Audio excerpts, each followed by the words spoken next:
Muy buenas tardes, mi nombre es Andrés Zapata, soy nutricionista dietista de la ciudad de Medellín, en Colombia.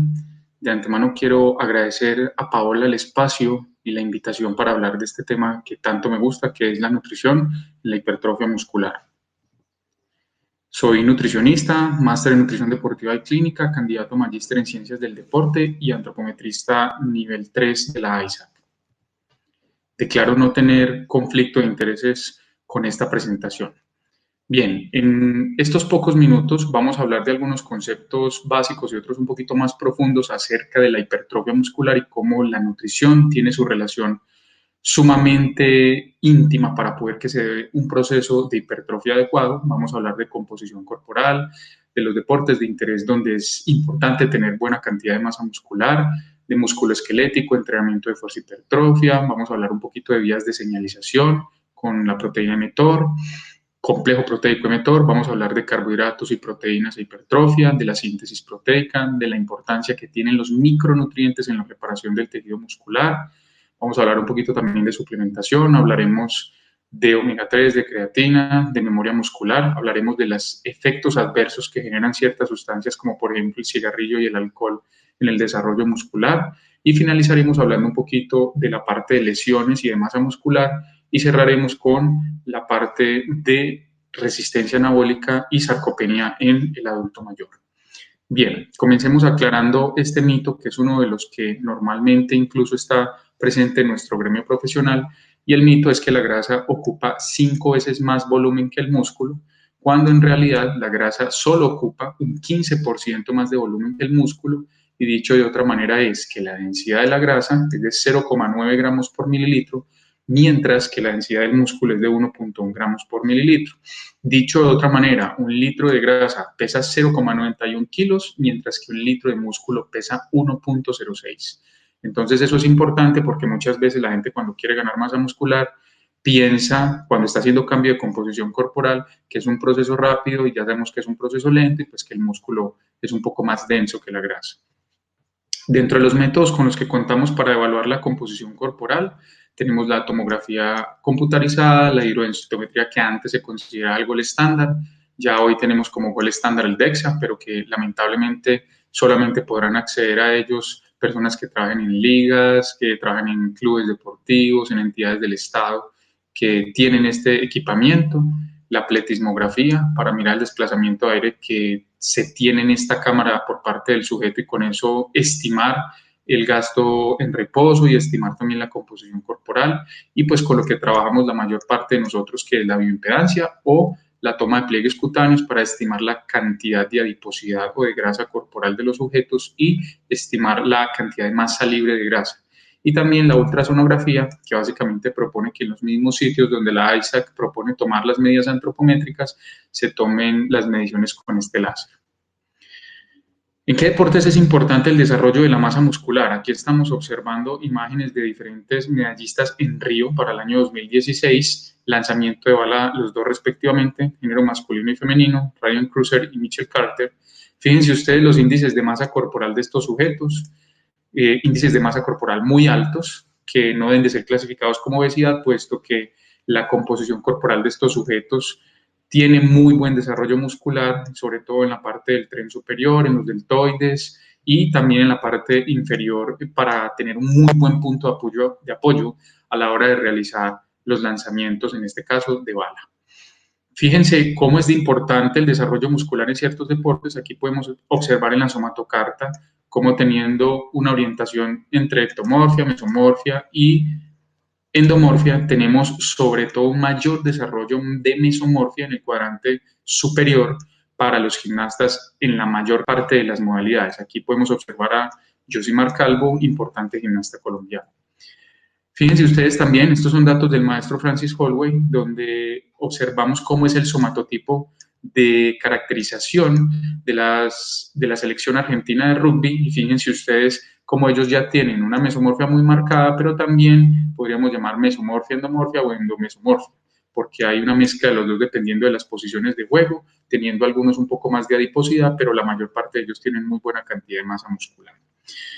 Particularmente hasta el año 2017 practiqué fisicoculturismo. Es un deporte que me apasiona, que me gusta, sobre todo por el tema de la disciplina que se tiene a la hora de tener los entrenamientos. Y entonces en el fisiculturismo encontramos una medida muy importante que es la proporción biacromial-biliocristal,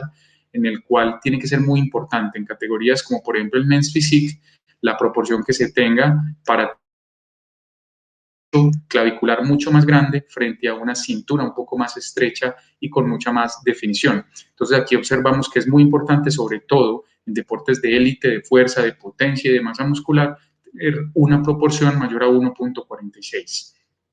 Dentro de ese fisicoculturismo vamos a encontrar varias categorías, entre ellas el fisicoculturismo de élite. Aquí podemos observar, por ejemplo, a Phil Heath, buen desarrollo, excelente desarrollo en los deltoides, en los pectorales, los dorsales, los cuádriceps. Luego vamos a encontrar, por ejemplo, las categorías de fisicoculturismo clásico, donde básicamente se tiene un poco menos de desarrollo muscular y un físico un poco más simétrico y más armónico. Luego encontramos esta categoría de Men's Physique, que a diferencia del fisicoculturismo clásico se compite en pantaloneta y no en tanga. Y luego tenemos el Classic Physique, que es una mezcla entre estos dos, donde básicamente se tiene un desarrollo muscular un poco más prominente. Y miren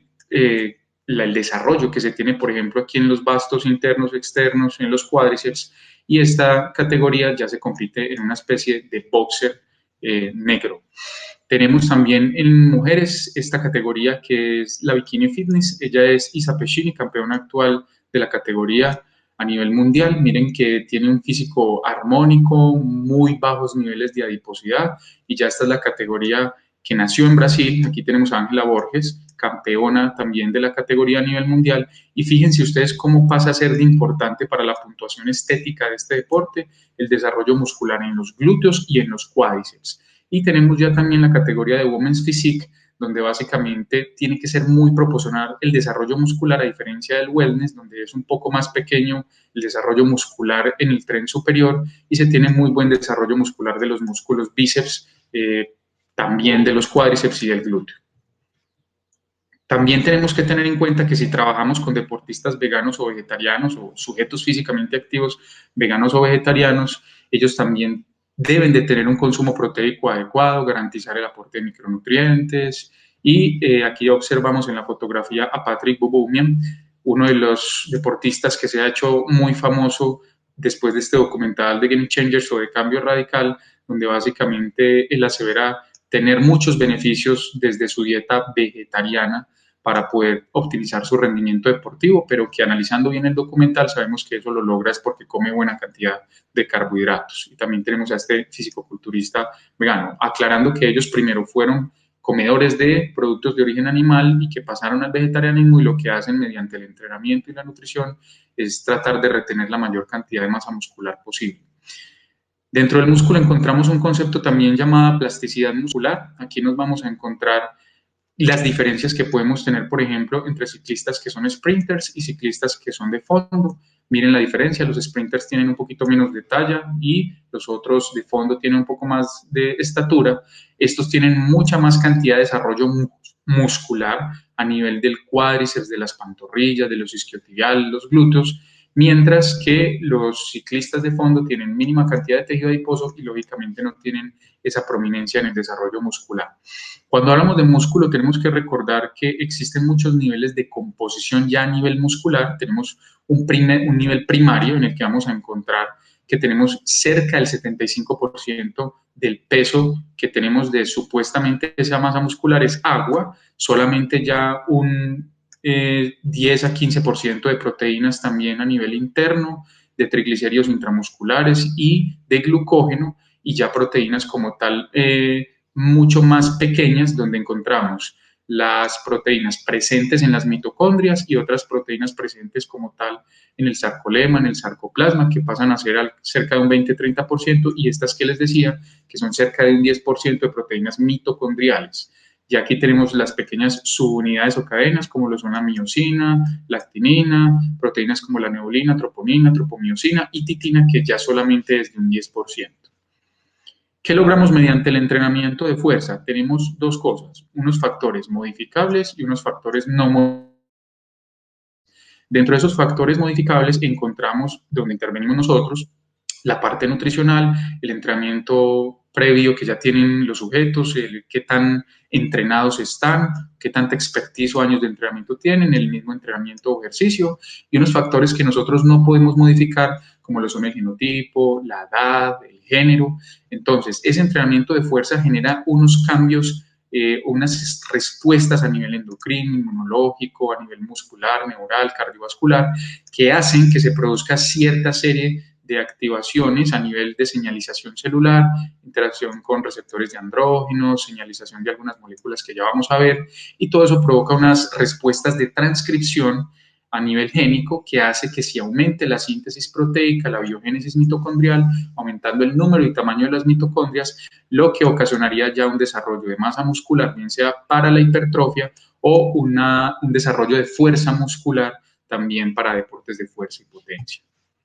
Es muy importante tener en cuenta que el músculo tiene que ser sometido a dos variables básicas para la hipertrofia, uno de ellos la tensión mecánica y el otro el estrés metabólico. Ese estrés metabólico se caracteriza por incrementar el número de fibras que se reclutan en la contracción muscular, se caracteriza por elevar unas respuestas a nivel hormonal, sobre todo el aumento en la producción de hormonas como la hormona de crecimiento y la testosterona, y también aumento en los niveles de IGF-1 o factor de crecimiento similar a la insulina tipo 1, alterar y sobre todo elevar la producción de ciertas mioquinas. Es necesario que se produzca la acumulación y producción de especies reactivas de oxígeno o llamados radicales libres para poder que posteriormente mediante la nutrición sea en mayor el balance de cantidad de antioxidantes que supere la cantidad de radicales libres para poder obtener un equilibrio y que se produzca esa señalización celular. Entonces, ese entrenamiento de fuerza e hipertrofia tiene unas fases. Aquí lo que estamos observando es que a nivel primario lo primero que ocurre es una disrupción de los sarcómeros, extensión de algunos filamentos a nivel interno, y eso hace que al final de entrenamientos de entre 60 a 90 minutos la mayor parte de los atletas vayan disminuyendo su fuerza muscular. Luego tenemos el famoso efecto TOMS o dolor muscular de inicio tardío, que puede durar entre las 24 hasta 72 horas, donde ya ahí tenemos inflamación del músculo, producción de radicales libres, activación de sistemas proteolíticos con autofagia, con remoción de productos de desecho dañados en las mitocondrias, daños en la integridad de la membrana como tal, escape de algunas proteínas intramusculares y la producción de citoquinas proinflamatorias, entre ellas las que ya conocemos, interleuquina 1 y 6, y también el factor de necrosis tumoral alfa. Entonces es muy importante entender que la reparación de ese tejido muscular no es inmediatamente el batido de proteína que se toma después de entrenar, lo que come el atleta después de entrenar, sino que requiere también un poco más de tiempo para disminuir sobre todo el dolor muscular tardío y favorecer el tiempo de recuperación. Este es un concepto que le tenemos que dejar muy, muy claro a los pacientes o a los atletas que asesoremos, y es cuánto tiempo se necesita realmente para obtener hipertrofia. Entonces aquí lo que estamos observando RT es Resistance Training, número de sesiones de entrenamiento, y podemos observar aquí en la línea puntuada en rojo cómo se produce al principio de las primeras sesiones, sobre todo en sujetos no entrenados, cierta edematización o hinchazón del músculo de las células, donde realmente las personas se congestionan por aumento en el flujo sanguíneo, aumento en el transporte de nutrientes, de oxígeno, pero realmente eso no es aumentar la masa muscular. Miren cómo ese proceso de aumento de masa muscular realmente se va dando más o menos a las 16 o 20 sesiones de entrenamiento, donde el área de sección transversal del músculo o el cross-sectional area realmente aumenta de manera significativa después de este número de sesiones de entrenamiento. Si lo miráramos también en sesiones, ya no, sino en semanas de entrenamiento, fíjense ustedes cómo al principio lo que ocurre es un daño muscular que se puede prolongar sobre todo hasta las 3, 4 semanas y va disminuyendo un poco. Ahí básicamente en la segunda y tercera semana ocurre un proceso llamado reparación y orientación a la hipertrofia, pero es al cabo de la 10ª semana, 8ª, 10ª semana, donde realmente se observan reales ganancias de masa muscular. Por eso lo importante en nuestra práctica, bien sea pública o privada, es darle a entender al atleta que no es necesario evaluar la composición corporal para determinar ganancias de músculo cada mes, porque realmente no van a haber ganancias. Se podría hacer cada 2 o 3 meses perfectamente. También vamos a encontrar unos sujetos llamados los respondedores versus los no respondedores, donde vamos a encontrar que variables exógenas, como las que ya conocemos, la nutrición y el entrenamiento, son las que básicamente nosotros podemos controlar, pero siempre vamos a ver sujetos o atletas que por más que les demos buenas cantidades de proteína, carbohidratos, descansen adecuadamente, se suplementen correctamente, coman correctamente, no responden muy bien a la hipertrofia. Y aquí vamos a encontrar que esos malos respondedores tienen dentro de las estructuras celulares los nucleosomas, grupos metil, ADN, RNA mensajero, células satélites y receptores para andrógenos, tienen mucha menor proporción de estas estructuras a nivel interno en la célula, mientras que los altos respondedores o quienes responden mejor para la hipertrofia probablemente tienen mucha mayor cantidad de receptores para andrógenos, mucha mayor cantidad de células satélites, mucha más cantidad de RNA mensajero, que hace que el aumento de la masa muscular sea un poco más exitoso en estas personas. Ahora todos estamos hablando de mTOR y entendiendo cómo esta proteína es importante para poder que se active la síntesis proteica. Entonces, recordar aquí que mTOR es activado por insulina, por el ejercicio de fuerza y por el consumo de proteínas y, pues, consecuentemente de aminoácidos en la dieta. No me quiero detener a profundidad en esta gráfica, lo que básicamente quiero mostrarles es que mTOR tiene dos complejos, un complejo que se llama mTORC1 y mTORC2, y que básicamente la liberación de este primer complejo a través del desacoplamiento de estas proteínas llamadas Raptor, hace que se active una quinasa que se llama S6K1. Cuando esa quinasa se fosforila, realmente es que se realiza el aumento en la síntesis proteica de manera aguda, que cuando ya se repite este estímulo de manera crónica durante semanas o meses, que realmente podemos hablar de hipertrofia y por ende mejorar la masa muscular. Y tenemos un sistema mediado por otra proteína llamada PS34, que es la encargada de activar la autofagia en conjunto con otras proteínas que también se llaman ULK,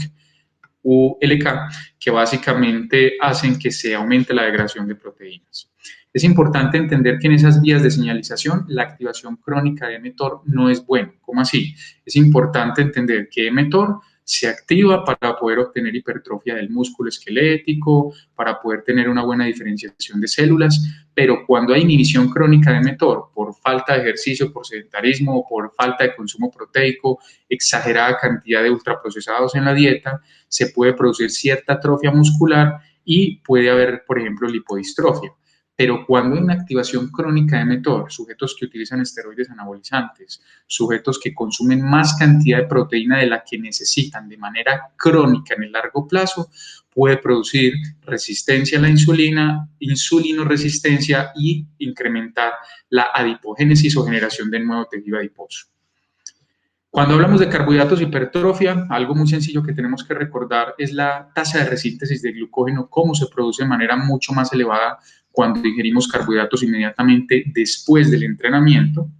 Aquí estamos observando la media en milimoles por kilo de cómo se realiza esa síntesis de glucógeno. Importantísimo en los procesos de masa muscular tener relaciones de 2:1, 3:1, es decir, si voy a dar 25 gramos de proteína, dar más o menos unos 50, 60, 70, 75, dependiendo del requerimiento del sujeto, gramos de carbohidratos. Miren ustedes cómo disminuye esa tasa de síntesis de glucógeno cuando se dan los carbohidratos 2 horas después del entrenamiento. De ahí la importancia de que se coma rápido después del entrenamiento, no porque el global al día no lo logremos, sino por el aumento en la tasa de resíntesis de glucógeno. ¿Y cómo se disminuye esa tasa si no utilizamos carbohidratos post-entrenamiento? Hablemos ahora un poco de proteínas. Recordemos que cuando ingerimos más o menos 20 gramos de proteína, por ejemplo, de base láctea, de esos 20 gramos, 50% se utilizan para el hígado, para el intestino, y otro 40% se utilizan para excreción, como por ejemplo productos de desechos, la generación de urea y también para la producción de neurotransmisores.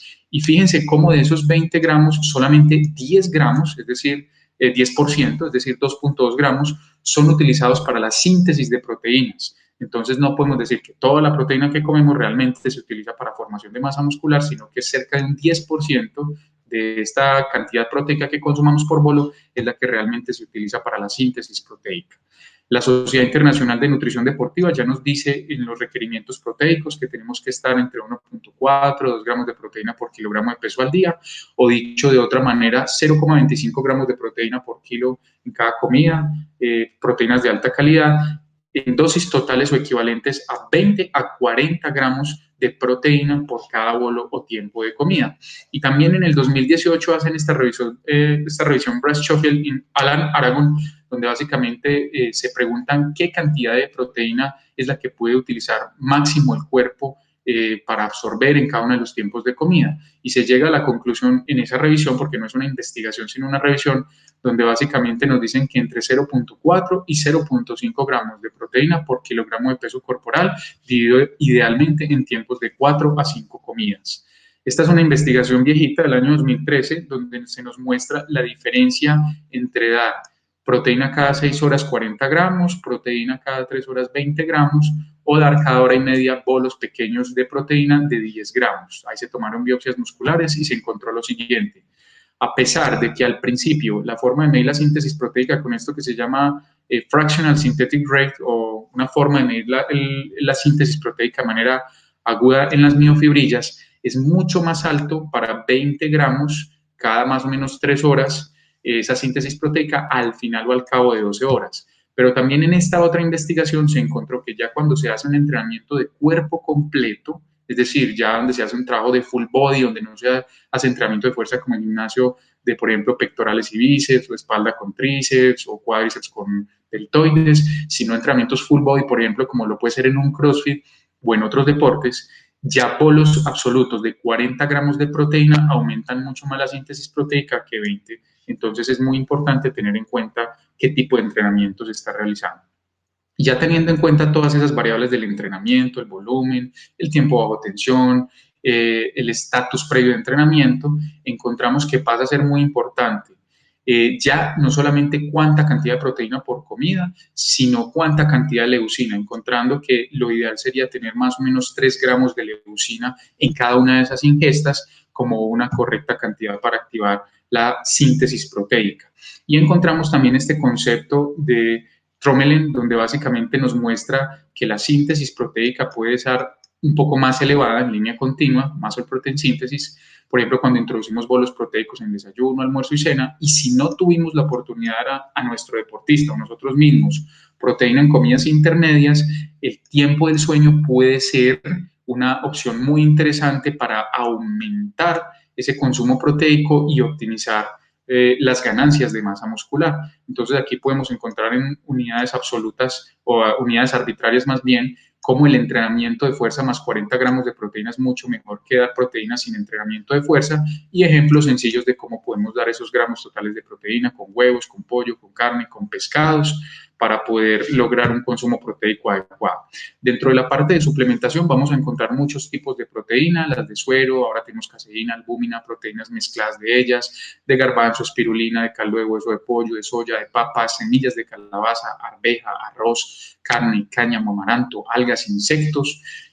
Lo más importante aquí es entender que, por ejemplo, el umbral de consumo de leucina o el rango de consumo de leucina debe estar entre 1.7 gramos a 3.5 sobre todo para adultos mayores, 1.7, 2.5 gramos ya en adultos jóvenes. Y en esta revisión se nos comparte cómo, por ejemplo, al tener 24 gramos de WPI, que es Whey Protein Isolate o proteína aislada de suero, podemos lograr un equivalente en la cantidad de leucina con un poco más de porción de RPI, que es Rice Protein Isolate o proteína aislada de arroz. Entonces, una recomendación que yo les doy mucho a mis pacientes y que ustedes también lo pueden manejar si no lo sabían, es primero mirar el aminograma de un producto de origen vegetal, de un suplemento, por ejemplo, de proteína de arveja, de arroz, que ahora hay tantas diferentes, pero si esa cantidad de leucina es bajita, podemos dar un poquito más de porción y no dar, por ejemplo, un scoop que tenga 20-25 gramos de proteína, sino un scoop y medio para aportar unos 30 o 35 gramos de proteína. Esta es una revisión sistemática y metaanálisis también del año 2017, donde se incluyeron 1.800 participantes y cerca de 49 estudios mirando si efectivamente tenía un impacto positivo la suplementación de proteína de suero, no solamente en el desarrollo de masa muscular, sino en el aumento de la fuerza muscular. Y concluyen los autores con estudios entre el 2006 y 2014 que casi todos tienen efectos favorables en los resultados de todos esos estudios para demostrar que el aumento en el consumo proteico con proteínas y suplementación de proteína de suero de leche era efectivo para aumentar la masa muscular. Y tal vez una de las cosas que más nos gusta o que tal vez más vemos en consulta es la parte de cambio de composición corporal. Siempre vamos a encontrar los sujetos que quieren ganar músculo y perder grasa al mismo tiempo. Entonces, este es un estudio pequeño de un mes de duración donde se hizo una restricción muy fuerte del 40%, se dieron 6 entrenamientos de fuerza a la semana y se compararon dos grupos, un grupo normoproteico con 1.2 gramos de proteína por kilogramo de peso al día versus 2.4 gramos. Lo que observamos es que ambos tuvieron una reducción total del body mass o del peso corporal total, pero que el grupo que recibió la dieta hiperproteica de 2.4 gramos suplementándose con proteína de suero aumentó cerca de 1 kilo de músculo como tal o de masa libre de grasa, porque ahí no especifican en el estudio si era músculo o masa libre de grasa, y fíjense ustedes cómo la masa grasa disminuyó cerca de 5 kilos en el grupo con proteína, mientras que el grupo con menor contenido proteico o grupo control tuvo cerca de unos 4 kilos de reducción de grasa corporal. Es muy importante entender que los micronutrientes también juegan un papel fundamental en la reparación. Ya sabemos incluir las proteínas después del entrenamiento, pero es muy importante entender que ese proceso de reparación también tiene unas etapas donde es muy importante dar sustancias antiinflamatorias, encontradas por ejemplo en toda la parte de frutos rojos, polifenoles, antocianinas, y la parte de antioxidantes que también las encontramos en groselas, uvas, en la misma remolacha, que ahora se habla tanto de la remolacha como sustancia preentrenamiento por su alto contenido de nitratos, pero encontramos que las remolachas también son ricas en un fitoquímico, un compuesto bioactivo llamado beta-lainas y beta-cianinas, que ayudan a reducir la activación de un factor de transcripción llamado NF-kappa beta, que hace que se aumente la producción de citoquinas proinflamatorias. Entonces, incluir remolacha post-entrenamiento también puede ser muy útil. Y para la preservación e integridad de las membranas celulares, utilizar buenas cantidades de omega 3 en pescado o si se considera en suplementación. Vamos a encontrar aquí diferentes suplementos a base de proteína, creatina, omega 3 y vitamina D, que son con los que más evidencia contamos, evidencia emergente que muestra interacciones positivas de buenos consumos de omega 3 y de vitamina D para la hipertrofia muscular, y los dos más estudiados, la proteína y la creatina. Cosas que no sirven, que encontramos en el mercado, que carecen totalmente de evidencia para hablar de aumento de masa muscular: el ZMA, la glutamina, los aminoácidos de cadena ramificada, los aminoácidos esenciales, tríbulos terrestres, ATP, ácido fosfatídico, hidroximetilbutirato y citrulina malato.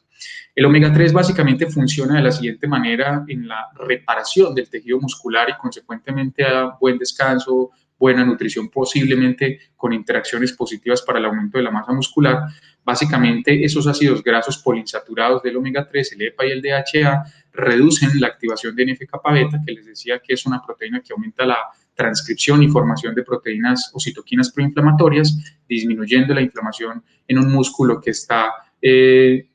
con pequeñas microlesiones o daño en las miofibrillas después de un entrenamiento. Al mismo tiempo, esos ácidos grasos activan PGC1-alfa, aumentando la biogénesis mitocondrial, aumentan también la sobrevivencia celular, la señalización, la diferenciación de células satélites, y también posiblemente pueden activar mTOR para que se active esta quinasa y probablemente se obtenga un poco más de desarrollo muscular. En la parte de creatina, sabemos que contamos con creatina en fuentes de origen animal, en los pescados. Aquí observamos cómo podemos tener en cerca de 100 gramos de porción de alimento entre 300, 400, 500 a 600 miligramos de creatina, pero sabemos que las dosis totales o absolutas estudiadas van entre los 3 y 5 gramos, y probablemente muchos deportistas no se van a consumir 1 kilo de carne o de pollo o de pescado al día, por eso hay que darla en suplementos. También muy importante para los deportistas vegetarianos hacer inclusión de buenas fuentes de metionina, glicina y arginina, que sabemos que son los aminoácidos precursores de la formación de creatina a nivel endógeno.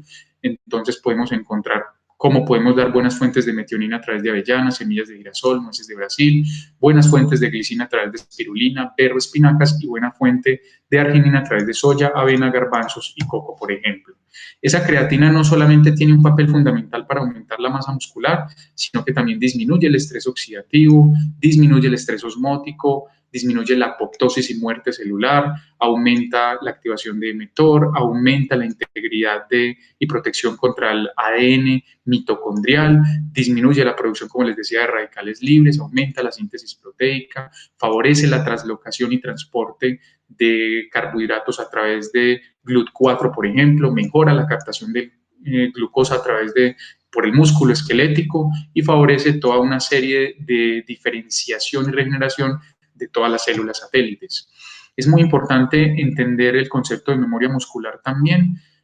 Aquí básicamente lo que podemos ver es que un sujeto que que previamente ha entrenado y luego se desentrena porque se lesiona, no pudo seguir con los entrenamientos, cuenta con unas estructuras en la fibra muscular llamadas mionúcleos que hacen que ese sujeto nuevamente cuando vuelve a entrenar pueda obtener una hipertrofia y un crecimiento muscular mucho más fácil de lo que lo haría un sujeto desentrenado o que nunca ha entrenado y que nunca ha creado esa información en sus células musculares a través de los mionúcleos. Entonces es muy importante entender que sujetos que ya previamente han sido entrenados en fuerza, en hipertrofia, pueden tener reganancias de masa muscular de una manera un poco más sencilla.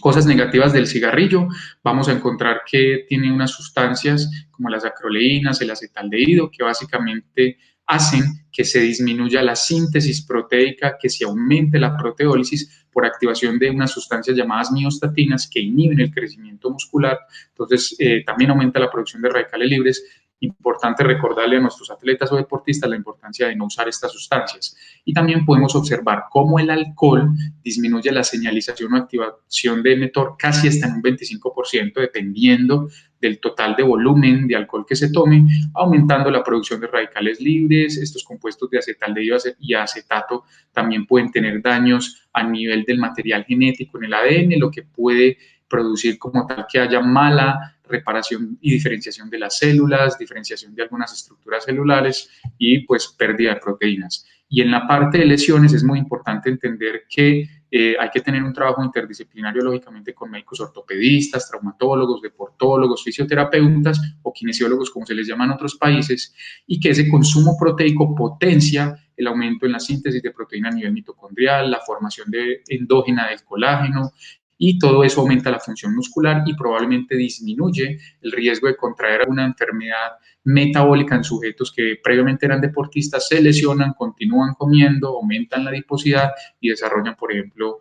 alta cantidad de adiposidad, sobrepeso, resistencia a la insulina. Ya para finalizar, en la parte de resistencia anabólica, encontramos que este fenómeno se produce por el envejecimiento, se produce por el sedentarismo, la falta de actividad física, causando una hipertrofia del músculo. Entonces, en resistencia anabólica, básicamente tenemos como concepto que sujetos que somos jóvenes, probablemente utilizamos muy bien la proteína, tenemos buena absorción de ella, podemos hacer uso correcto de ella, pero la disminución en la cantidad de masa muscular en los adultos mayores ocasiona resistencia anabólica y hace que ellos no interpreten también esos bolos proteicos, razón por la cual en adultos mayores esos bolos proteicos pueden darse un poco más grandes. Y aquí encontramos básicamente para incentivar la práctica de actividad física y entender que el aumento de la masa muscular no solamente es con entrenamiento de fuerza. Vamos a encontrar aquí una comparación de dos adultos mayores de 66 años, donde vemos que aquel que hace 130 minutos de actividad física a más de 3 metros por día o hace 12.000 pasos al día, tiene mucha más cantidad de masa muscular que aquel mismo sujeto de 66 años que solamente hace 22 minutos de actividad física o 3.000 pasos, y fíjense ustedes la diferencia en la masa libre de grasa, este sedentario 13 kilos, mientras que este 36 kilos, y como este tiene mucha menor cantidad de adiposidad que el que es sedentario. Bien, quiero finalizar básicamente contando, elucidando, explicando por qué es tan importante el desarrollo de la masa muscular en los deportes para el desarrollo de la fuerza, la potencia, las capacidades físicas, que el músculo netamente no es una entidad estética como se ve, por ejemplo, en el fisicoculturismo, sino que hace que el deportista tenga mejor funcionalidad a la hora de practicar su deporte, que prevenga el riesgo lesional o el riesgo de caer en lesiones, y que es supremamente importante que nosotros como nutricionistas sepamos todas las estrategias nutricionales que tenemos que tener en cuenta para el desarrollo adecuado de la hipertrofia muscular. Muchas gracias por su tiempo. Vamos ahora a pasar al espacio de preguntas. Estaré atento a responder la mayor cantidad de preguntas posibles y les dejo mi contacto en caso de que precisen o requieran más información de este tema. Muchas gracias y que estén muy bien.